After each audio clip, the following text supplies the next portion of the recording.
With that, the next session is the panel on disclosures and communications.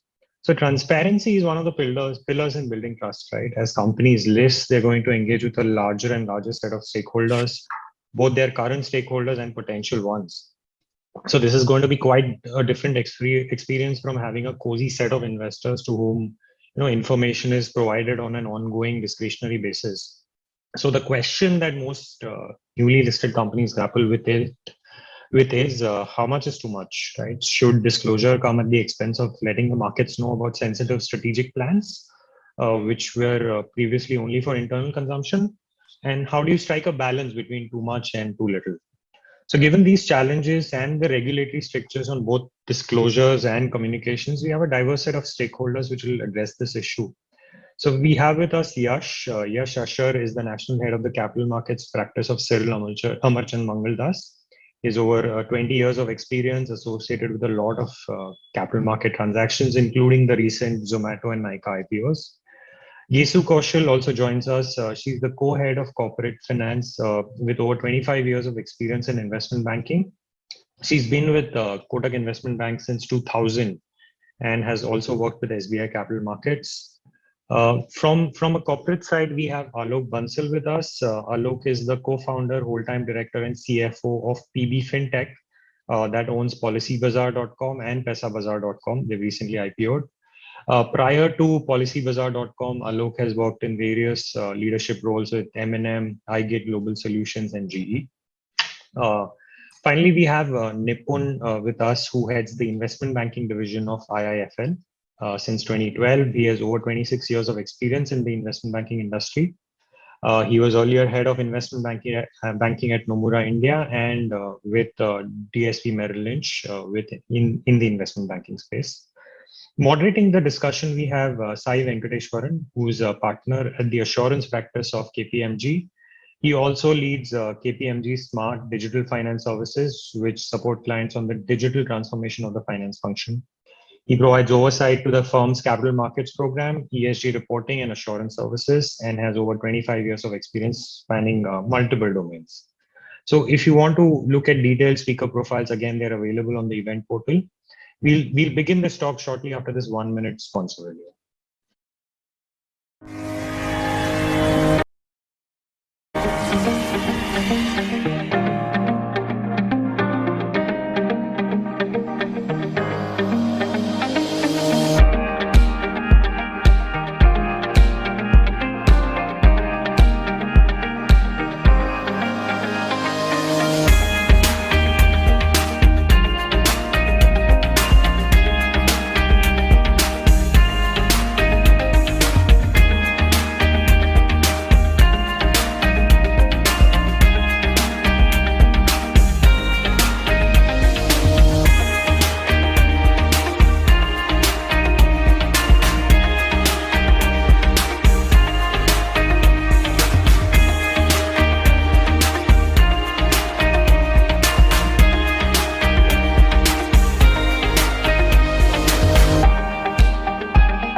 Good afternoon, ladies and gentlemen.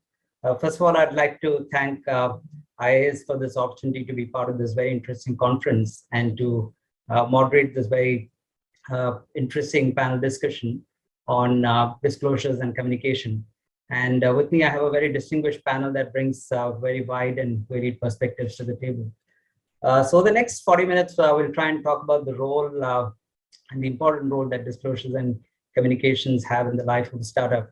In particular, as they make the shift to being a listed company and further on in their life as a listed company.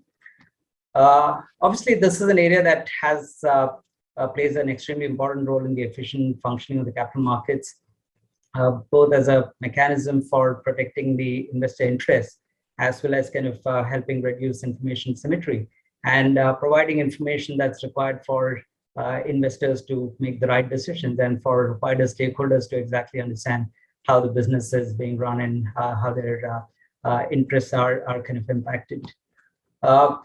For startups that are making this transition, it's an important shift because till the time they come to the public markets, they're often backed by VCs and other investors with a focus on the pursuit of generating significant returns by building and scaling startups that generate rapid growth and whose end goal may many a time is aligned to value realization at the time of their exit. As compared to that, I think the company as it kind of goes public and stays public is answerable to a wider set of stakeholders for the longer term and stakeholders with very, very varied interests. So with obviously the enhanced focus on corporate governance, I think the role of disclosures and communications could never been more relevant for these companies, both as they go public and stay public. So with this context, let's hear more from our eminent panelists. What I'll do is maybe considering that we have interesting perspectives with Alok kind of providing a corporate perspective,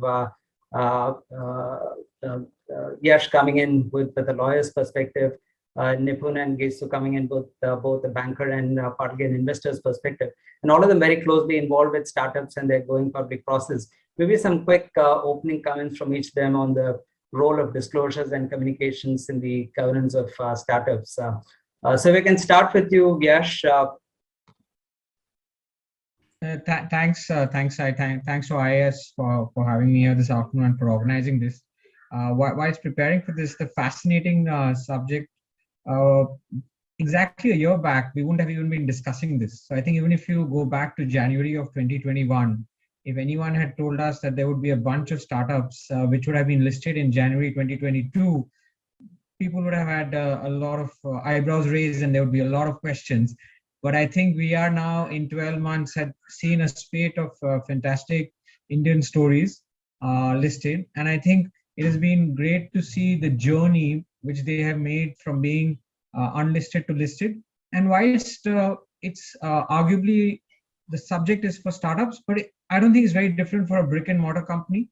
And this is such a continuous learning basis for these entities from where they were to where they are today, as well as the pressure which comes from shareholders in a private context versus the expanded pressure from public shareholders and the regulators. I think that journey is again something which all of them have to prepare for, as earlier sort of panels have also discussed. And I think what's also pushing people to find this, why has corporate governance become so important, is there is added pressure from SEBI. Over the last 2 years, the amount of surveillance, the amount of questions that the regulator has asked directly and through the exchanges has put a lot of focus on companies, whether they are listed or going to be listed, keeping the pressure and ensuring that our regulators are doing a fantastic job of trying to ensure that investors of all hue are receiving great quality of information. Thanks, sir. Thanks, Yash. Gesu, if you want to come in with your thoughts. Sure, I think I agree with Yash. The other 2 points that I'd like to make here in this context are that, look, disclosure actually forms the basis of communication with the investors. Our prospectus, of course, is a very, very rigorous document which contains all the comprehensive disclosures required for any investor to make a decision. And that forms the basis for whatever communication the company wants to make to investors in the course of the run-up. So to that extent, disclosures form a very important role. One important distinction between disclosures in a private round and in a public round are that, there's a very, very detailed diligence process that goes behind disclosures, and Alok will bear me out because he's recently been through this journey in an IPO, and every sentence that's written there kind of gets scrutinized, debated, and deliberated. So to that extent, I think of course SEBI has done a great job in insisting on these disclosures, but the investors expect it also right now, and they are used to good quality disclosures, detailed disclosures, and I don't think we can undermine the importance of that. However, just to put in perspective the requirements of investors in the context of new age sectors and the tech companies essentially, is that the business has to be more succinctly communicated, because it's no longer about a plant, a factory, production, inventory in a typical brick and mortar company, or banking and financial services, real estate. Those are now sectors that investors understand. Here we're talking about companies that do not have been been listed in the past, these kind of business models or sectors. And to that extent, there is an added onerous requirement on all of us, including the company, to communicate that story with the help of KPIs, with the help of diagrams, with the help of, whatever else aid that one can find to make that point. So I think to that extent, there is a slightly different format in which this has to be addressed. But, I think disclosures, we can't deny that they form a very important role. Thanks, Gesu. And I think some of these will get into more detail, especially on the diligence and the how you communicate the whole business model. Alok, if I can request you to maybe share some quick initial thoughts, having taken a company public recently. Alok, you are on mute. Yeah, this had to be done. So, hi everyone. We had Yash, Gesu, and Nipul as part of our deal team. So great to be reconnected here on this platform. So I think what sometimes doesn't come out life as a public company is different in terms of how the management communicates to the outside world. And we are still a very young listed entity, so we are still learning. But what I have seen in this short period is, while you are private, you get evaluated once in 2 years, once a year, whenever you go for a fundraise round. But public markets, you are getting evaluated every day technically. So someone is commenting on you, whether it's media, whether it's some investor, and you have to be very, very clear in terms of what you are communicating. As a private company, we were selected. We chose who to reach out to and what to tell. And if they wanted to engage further, then they had access to a lot detailed data. A lot of data was MIS. Again, once you are listed, you have to be very equitable in terms of what you are disclosing. You cannot be selective at all. And that's something which is, sort of a change in terms of the mindset for the management team. And on top of that, you have to be very clear about what you want to communicate, and do you have a real backup for that? Because some of the MI stuff, it is very, very tough from that perspective to be able to really give a proper backup in terms of how the management is looking at anything. Now, if you look at specifics, I think there are two things which become important. One is the role that's played by the board. I think that's a very, very important component of how a company can get advice. Board is technically part of the company itself, so you can reach out to those senior people from the industry. And a lot of those guys, if you choose properly, would have experience of how does a listed entity work. And secondly, I think being a little conservative in your approach. So, if there's any doubt that should you disclose or not disclose, I would say just disclose. Over communication is maybe a little bit better than under communication. That's what I have learned in last two and a half months. Thanks, Alok, and very interesting thoughts, including the role that the board can play as a potential catalyst and enabler of this transition. Finally, Nipul, if I can get your perspectives, again, I understand you bring in both investor and kind of a banker's perspective. So some quick thoughts. Sure. Thanks. Good afternoon, everyone. I'm delighted to be here. I think the calendar year 2021 was clearly a defining year, both in terms of quantum of capital raised, as well as the number of new age companies that listed in the market quite successfully. In fact, out of a total market volume of about $16 billion, I think close to $7 billion, worth of equity were raised by new age businesses. I remember, until about 12 months ago, and as Yash alluded to, a common debate that we used to have with a number of new age founders, including Alok, was listing venue, whether to list in India or list overseas.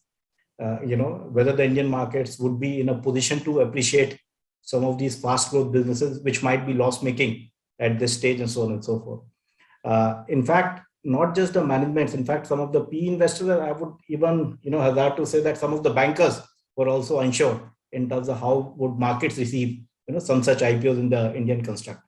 Having said that, I think given the kind of reception that we have seen to some of these large IPOs in the recent past, and more importantly, the aftermarket performance, I think a lot of debate around that has been kind of put to bed. I think over the next few quarters, we expect a large number of listings to come, from new age businesses. Now, public listing with itself, brings a lot of responsibilities and challenges. And I think that is something that businesses need to be mindful of. While most of these businesses are probably invested many times over, by VC and PE funds, and they may generally be geared up from an internal MIS financial data preparation, because the number of PE folks, ask for monthly MIS, quarterly MIS, and so on and so forth. But I think going public fundamentally calls for a mindset shift. And more importantly, willingness to withstand greater public scrutiny, unlike a private closed door, few investors on the cap table, and more importantly, the regulator scrutiny. And as bankers, also for us, and even for that matter, from a lawyer standpoint, I think the process of due diligence becomes that much more challenging, because a lot of capital might have been deployed in IP, tech, customer acquisition. So the traditional matrices that you use for diligence, for businesses may not be as relevant as you see in, doing diligence in a new age business. Now, also given that some of these businesses are also growing at a fairly rapid clip, just a look at P&L and balance sheet may not be sufficient. And one would need to do, far greater work and understand the KPIs, and make sure which are relevant for those businesses. And each business would have a different set of KPIs, and make sure those are fleshed out. So I think some such points we should be able to address, hopefully in greater detail as we go through this session. Thank you. Thanks, Alok. Thanks, Nipul, for the. And I think, again, interesting point that you made in terms of India now becoming a far more attractive market for many of these companies. And I think we'll just dwell on that in a bit. But before that, another point that you raised, I think, was on the whole mindset change. And Yash, if I can pose that question to you. And this is, again, dealing with the basics, right? In terms of, I think, as companies make that transition from private to public, it is all about a cultural change and a mindset change rather than anything else, because all the other nuts and bolts you can necessarily put in place. So what would your advice be on how startups who want to make this journey, how should they navigate this transition? And what are their top 3 or 4 focus areas from the way the company is run to communicating with shareholders, to being accountable and opening to questioning by the board, independent directors, and so on. So a few thoughts based on your own experience.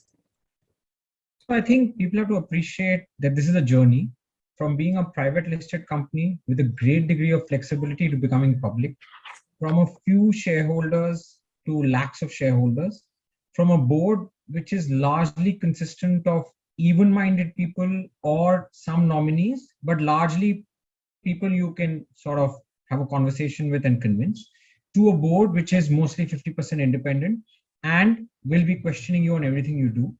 You move from an ability to raise money very quickly at the drop of a hat, and people have raised rounds, as we know, quite rapidly and large sums of money, to a much more structured process. After you do an IPO raising money, you have to follow one of SEBI's methods. You can't raise money just at the drop of a hat. You move, as Alok said correctly, from being checked once or twice annually or once in 2 years to quarterly.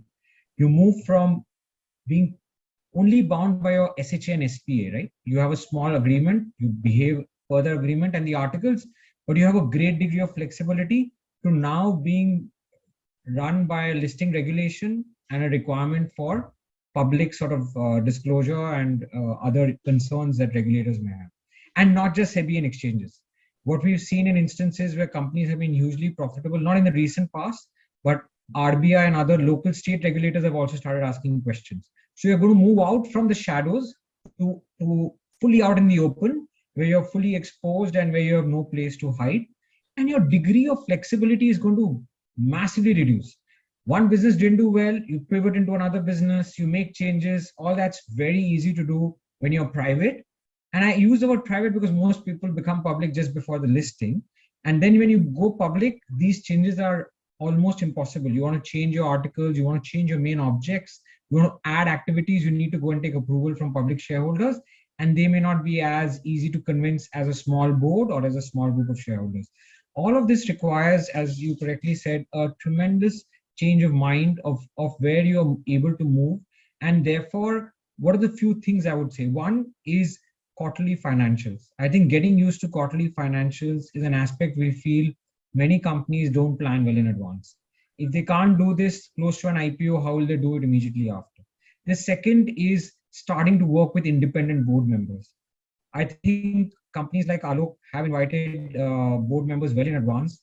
Many others who bring them on much closer to an IPO tend to struggle first to find people who agree with them or are able to debate with them, and then post IPO it becomes a big challenge. Third, I would say is get the correct set of professionals. There are many companies who are coming to market where the CFO is still someone they're looking for. Their legal and secretarial teams are not in place. So, the CTO and the founders can't run a public listed company, as smart as they may be. So I think those are areas which you should look at. And remember, as in the last point, the board, including the founders, have liability for every sentence in the offer document, right? So therefore, there is no way they can shy away from that responsibility. So they should be aware of what they put in, including companies they just acquired. There's a tendency now to start adding on companies just before an IPO and to get better valuation, but that is also your liability. It's not the liability of the person who sold it to you. It is the liability of the person who acquired it. So I think people have to appreciate this, that you take liability for something which you didn't even build up. And I'll stop there, sir. Thanks, Yash. I think a very interesting points. And I think the way you kind of across the different dimensions spoke of that public to private transition, I think very interesting. And we'll touch on a couple of these. But coming back to a point which Gesu mentioned in our opening remarks in terms of communicating the what the business is all about. And maybe I can request Alok to kind of share his experience of how they went about articulating their whole business story. Because even today, you do have fairly successful or let's say large IPOs that have kind of or companies that have come to the market, but the founder is still kind of saying that the market still doesn't understand my business. So somewhere, I think that articulation of what that business is and to kind of succinctly put it across is still some bit of a challenge. So Alok, your thoughts in terms of what should a company do as they or do differently as they kind of go about dealing with this very fundamental issue of communicating the business story. And to articulate that, again, you kind of briefly touch on the role of KPIs, etc. So if you can just maybe build on that a bit. Sure, Sai. See, when we are looking at a public company, the major difference compared to our life as a private company, but we are dealing with much wider audience. When you deal with only a few select investors who have been doing this on a daily basis, they understand different business models and they're able to do much finer analysis of your business. And obviously you spend more time with them. So, all said and done, the appreciation for the business model and the future growth of the business, a private investor will definitely be able to see that. But in a public market, you are talking to investors, you're talking to retail investors, you're talking to analysts, you are talking to media, and they obviously have their own way of looking at your business. So it will take some time. I don't think it's an exercise which can be done in 1 quarter or 2 quarters. It'll take at least 1-2 years for market to really understand the ethos of a company and the business model both. And both are important because just business model is not sufficient in the public markets. So you have to build that trust. As I said earlier, you have to over-communicate, which basically does not mean just your financials, but you have to also communicate your point of view, how you are taking a decision as management of the company. What are the KPIs you are looking at? But on the same side, you can't really confuse by giving out hundreds of KPIs or tens of matrices. You have to focus on, okay, these are the 2, 3, 4 which are important, which will sort of indicate the strength of the business. If you have a global peer, that helps, but a lot of Indian businesses actually do not have a very clear global peer, and that adds to the confusion sometimes, because then there's a tendency of trying to club you with someone, because obviously that makes life easy for everyone, but that again can create a lot of noise in terms of how the business model is being understood by anyone that is looking at you. So I will go with, try to communicate your wish list and vision, have clear-cut few KPIs which everyone can track, and you should share that on a regular basis. And lastly, present the view that you see rather than just the financials, because the way you see the business and the way you make the decisions is very, very important for market to understand. Some of the times the decisions a business will take may not look great in short term for a quarter or for the year, but if that's the right thing for 3 years, 5 years, then hopefully the management will take that decision. And the sort of investors you would want typically on a cap table would want to see that 3 or 5 year view. You're not looking for investors who are anyways there for a quarter or 2 quarters. You're looking for investors who can build this out with you for next 3-5 years. So I think these are a few things that I would suggest as best practices that we have seen. Thanks, Alok. And I think some of those points are quite relevant, and I'll maybe come back to build on them in some time in terms of the extent of communication, as well as balancing the short-term versus long-term views from an investor kind of perspective. But maybe just building on this whole communication of the business story and looking at, again, the rigor of the pre-IPO disclosures. So Gesu, this is for you. The regulator has been signaling the need for more disclosures, and SEBI chairman has recently spoken of pricing being a critical issue, and more explanation on the basis of pricing being a good idea, especially in the context of these tech companies.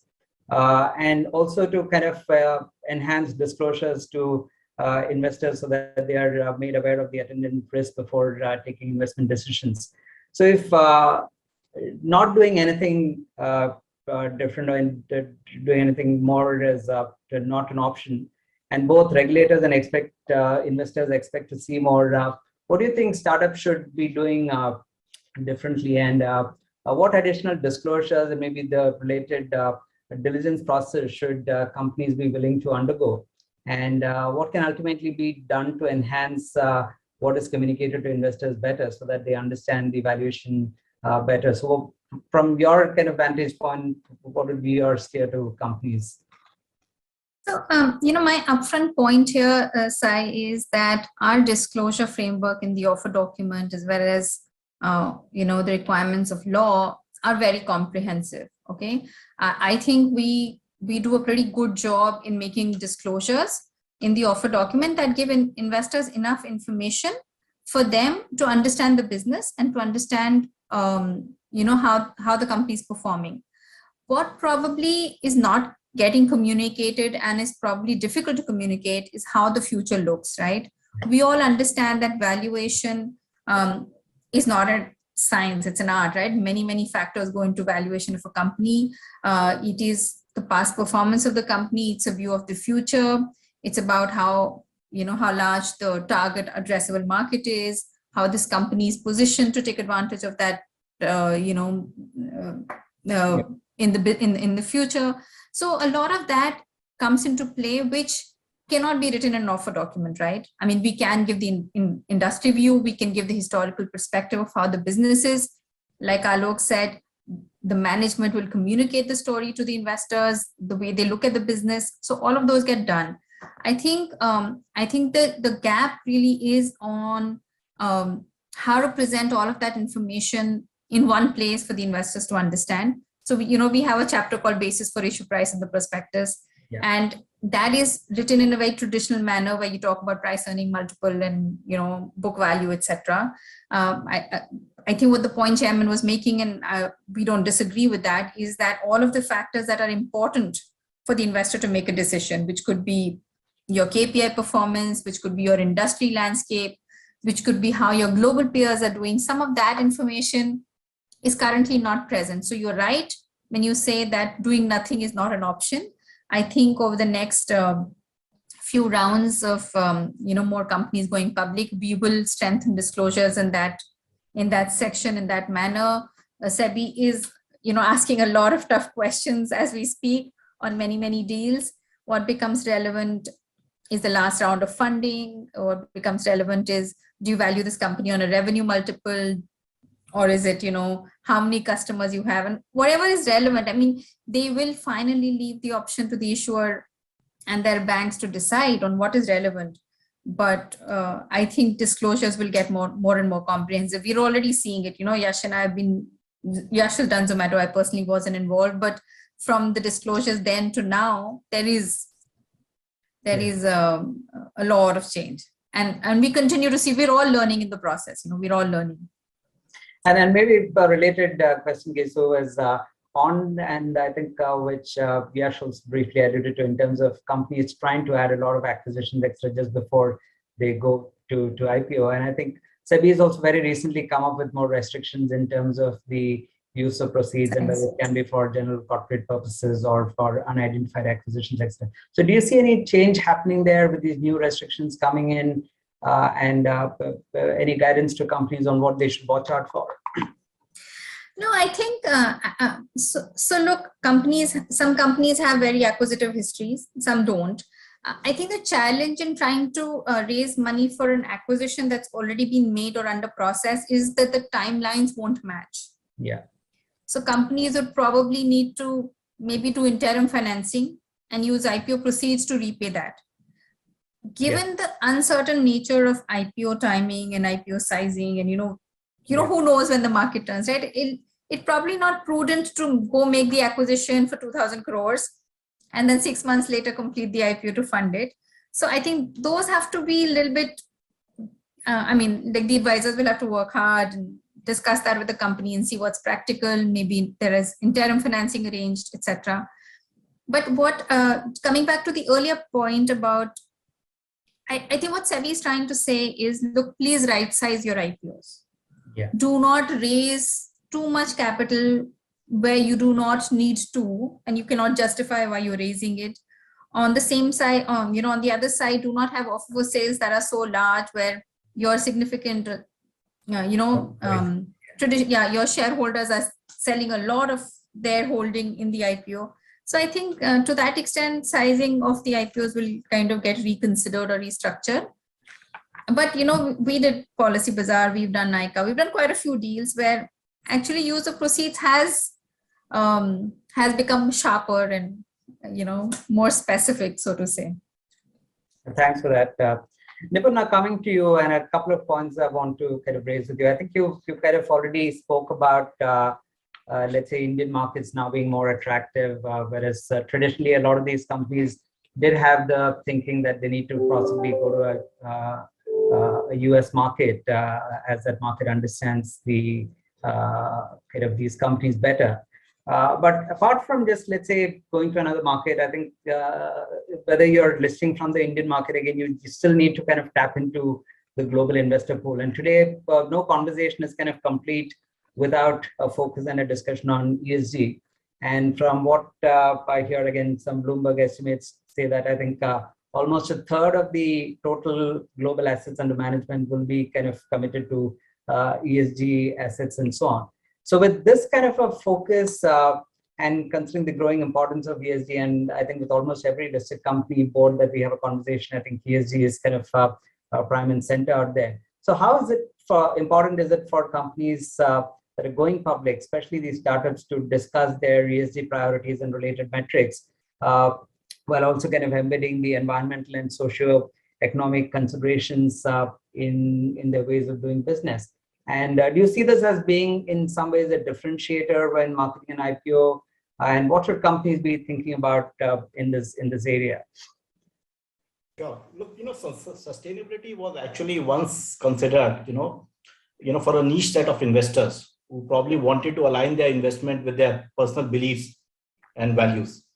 And actually, if you see, it's increasingly now becoming mainstream. And as you rightly mentioned, the global AUM of ESG funds is likely to be about $53 trillion by 2025, 1/3 of the total global AUM that you see.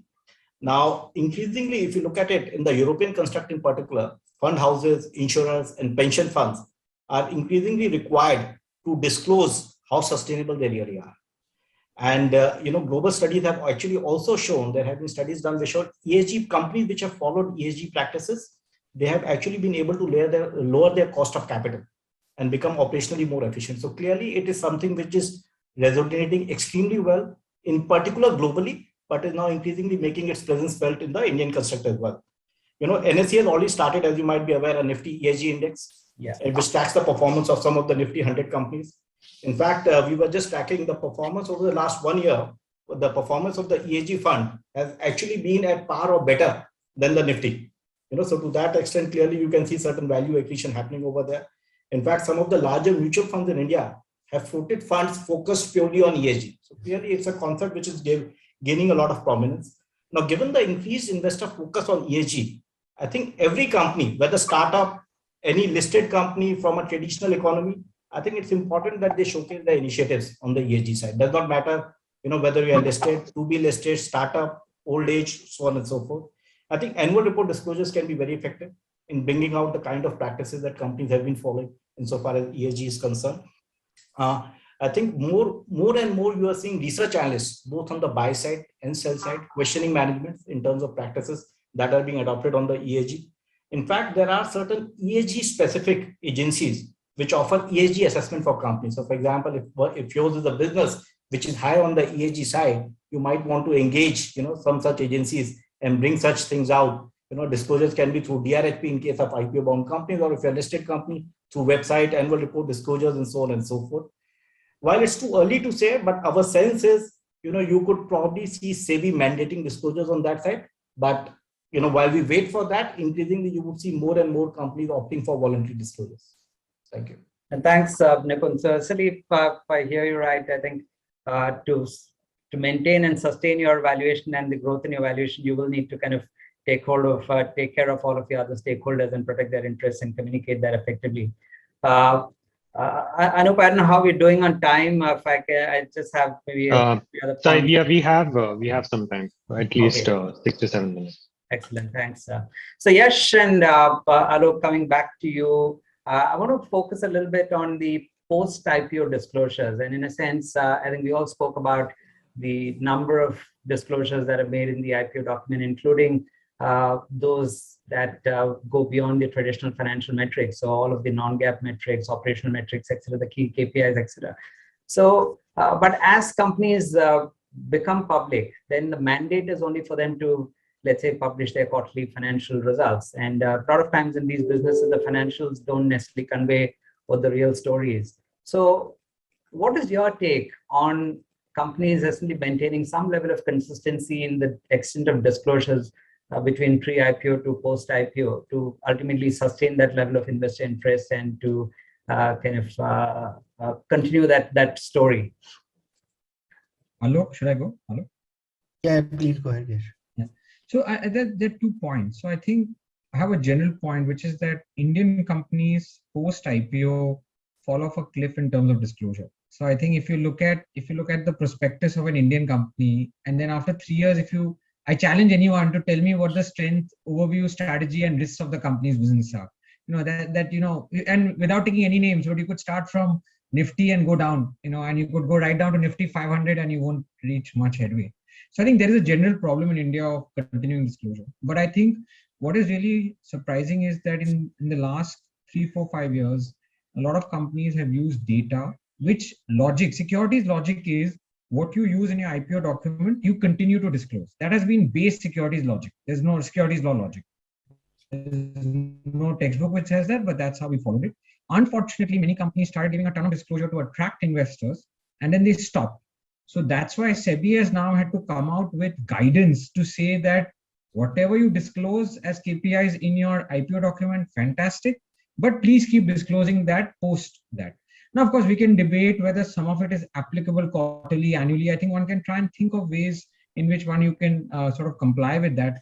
But I think the point is the fact that the regulator had to even highlight that showed that people had forgotten the basic securities law principle, which is that you have to continue disclosure, which you attracted investors with. So, and I think the other issue which people again forget is if you don't bring it out publicly, you will not be able to talk about it. You will not be able to have a discussion. You can't then say this mutual fund manager or this fund manager, come, let's play golf together and I'll tell you all these details. I think you're restricted then, right? And there's a constraint. But maybe Alok, you have more to add, and I know we're all waiting for your first quarter results, but Alok will have thoughts on this, and I know he has very clear thoughts on some of these subjects. Alok? And Alok, before you come in, just maybe one additional point I want to touch on is if you again just look at some of the new age tech companies that have come to the market, of course, many of them have had different philosophies in terms of the level of communication, in terms of whether they engage with investors quarterly, annually, and so on. So again, it would be good to, and I know you seem to be in the board that talks of over communication, but good to hear your thoughts in terms of the consistency of pre-IPO to post-IPO and also the frequency of communication. Sure. See, I think that 400-page prospectus that most of the companies end up making, I don't know how many people will read that, to be honest. People are just trying to sort of figure out a way not to create a the process. So, in all candidness, you have a lot of flexibility before you start the IPO process. You have decent flexibility even after IPO. But during the process, your hands are tied unnecessarily because everything has to be checked, as which was saying that every line has to be backed up, right? Now, when you are trying to communicate your vision, your story,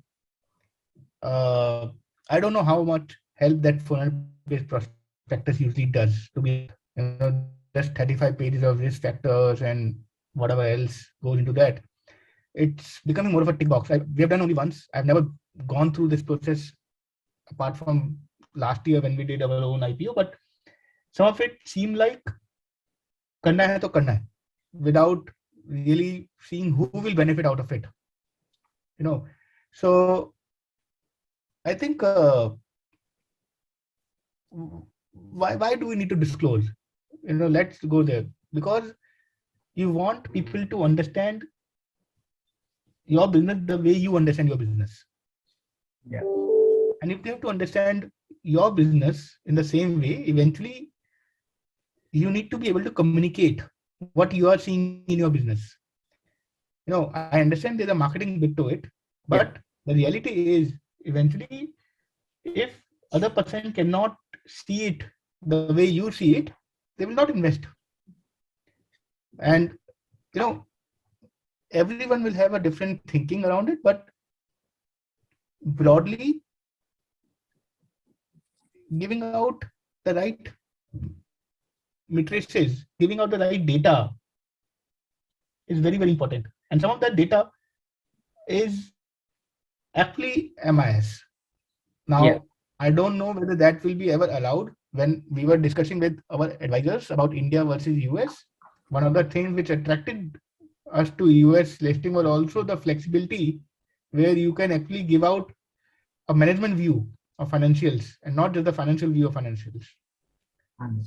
That somewhere becomes very important when you are communicating to investors during roadshow. And post IPO also, I have been given to understand that we can do a bit of that, maybe not 100%, but a bit of that, where we communicate our thinking to investors and analysts. So why should the hands be tied during IPO? Because that's somewhere counterproductive. Overall, every business will have its own nuances, and expecting people to invest going with those 400 pages document is not really necessary. I would rather have a smaller document, at least for the retail investors, and maybe the large document for the institutional investors, because retail investors ke paas kahan time hai? I mean, who will read through that 400 document page? They just go with the flow. So, and I think for most of the companies, even for us, we understand that it will take time we have been lucky to have Info Edge as one of the investors since 2008. And we have seen how Sanjeev and his team have been communicating with market and over years build that trust. The same way you talk about Infosys or HDFC Bank and a lot of other names in India where, Sure. they are able to communicate their story very, very well. And somewhere it's not just the disclosure, but even the whole value system of the management team comes across in the communication. Thanks, And Alok. that's I think why we're really out of time. sorry, I've overrun. Sorry to cut you short. Gesu and Nipul, any final thoughts over the next minute or so? Any closing remarks before we wind this up? No, I think one thing I wanted to say was the point is proof that the disclosure document, the IP document, is quite comprehensive. So I think that the challenge is how to bridge it post listing, and I can assure you, Yash, a lot of work is happening on that too. Yeah, thanks. Fair enough. And maybe if I could just, I think Alok alluded to the fact about some flexibility in US, insofar as management commentary on financials and so on and so forth. And given that it's a subject which has been debated extensively, India versus US, probably I'll just chip in with a point. I strongly believe businesses should list in geographies which are considered to be home markets. Given that a number of new age businesses are serving Indian customers or are dependent on Indian resource pool to be able to service their customers, I think it makes a lot of sense to evaluate India as a listing option. Listing is not just about fundraising. It also offers you a lot of strategic branding and visibility, which can actually work wonders for your brand. And incidentally, on a separate note, the valuations that Indian companies have been able to command has been far superior to what their global counterparts have been on account of better growth prospects as well as governance. And it is not just true only for new age businesses. It has been proven in life insurance, general insurance, diagnostics, AMCs, a bunch of new sectors that have been introduced. So my sense is, look, disclosure is never a complete exercise. It's an ever evolving exercise. We'll continue to refine and fine tune based on the learnings. But as I think Gesu mentioned earlier, I think our disclosures are actually probably amongst the finest in the world. There's always a scope for improvement, and collectively, I'm sure we'll move in that direction. Thank you. Thanks. With that, I think we are really short of time. But thank you all panelists for your kind of very, very valuable insights. And I'm sure the audience has had a lot of key takeaways from this. So once again, I would like to thank IiAS for this opportunity. Thanks, Amit, for having us over. And hope you and the audience kind of found this useful. So thank you all once again. Thank you so much.